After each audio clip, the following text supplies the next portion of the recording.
treating adolescents with mental health issues for over a decade now. And what we see is that the rates of mental illness increase dramatically in our teenage years. We have far more psychiatric wards for adolescents, for example, than we do for young children. Half of all lifetime mental illnesses begin by the age of 14, and 3/4 by the age of 24. So adolescence is a very vulnerable time psychologically. Why is this? Well, two things happen to us during this time. Firstly, our relationship to our parents and to society changes. And secondly, our bodies change. And these two things go hand in hand. So our teenage years are the time when we have to gradually separate from our parents and prepare for adulthood. We have to form our own desires, our own opinions, our own social group, and our own identity. We start to realise how we're similar to our parents and how we're different from them. We start to work out what it is that we want from life. This process can bring with it all sorts of difficulties. Many teenagers may feel that they're not ready for this. They're still trying to work out who they are. They may be anxious about what they discover about themselves and to what extent they fit in with their peer group. It can be particularly difficult if, on top of all of this, they're experiencing some kind of chaos in their life. Family breakdown, abuse, bullying perhaps, or maybe they think they might be gay, or they might be autistic, for example. And of course, alongside all of this, their body changes. An adolescent's brain and neurochemistry changes.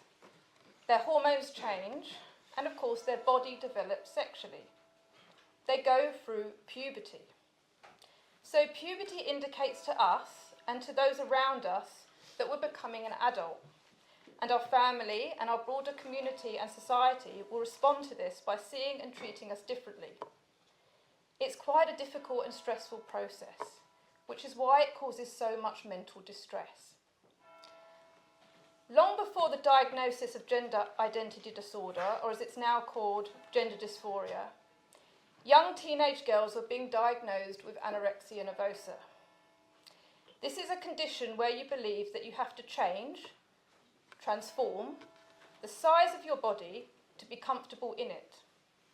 One of the diagnostic criteria for girls, alongside being underweight, was that they would be experiencing amenorrhea. This is when menstruation stops or fails to start. In other words, their puberty stops. Their puberty is blocked by malnutrition, and their bodies remain in a childlike state.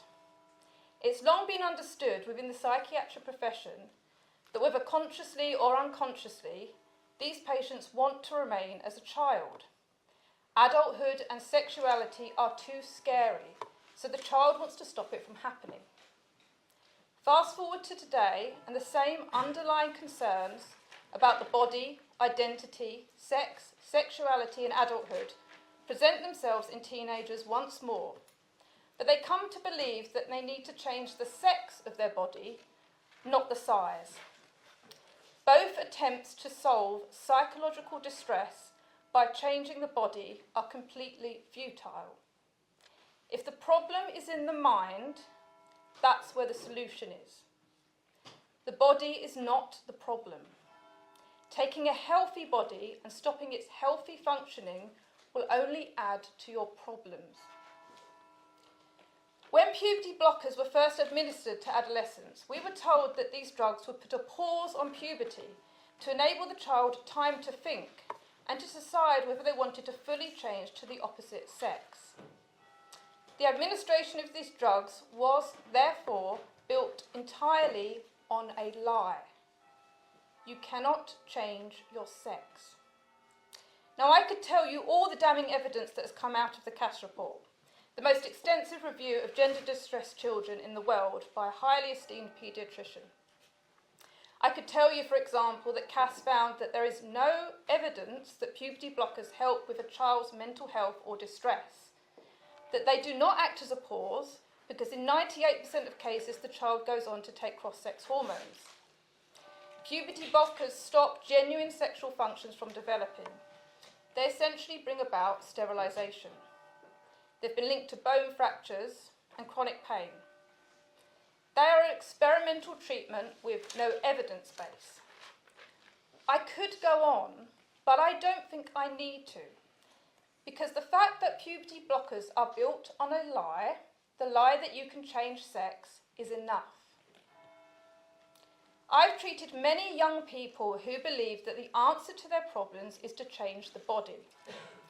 The teenagers and young adults that I've treated with anorexia believe that if they transformed their body to their dream weight, let's say of 7 stone, they would finally be comfortable and happy.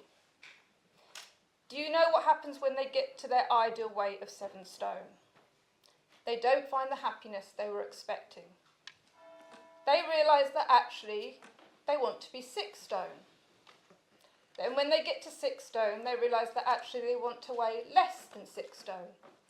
And it never ends. It never solves the problem.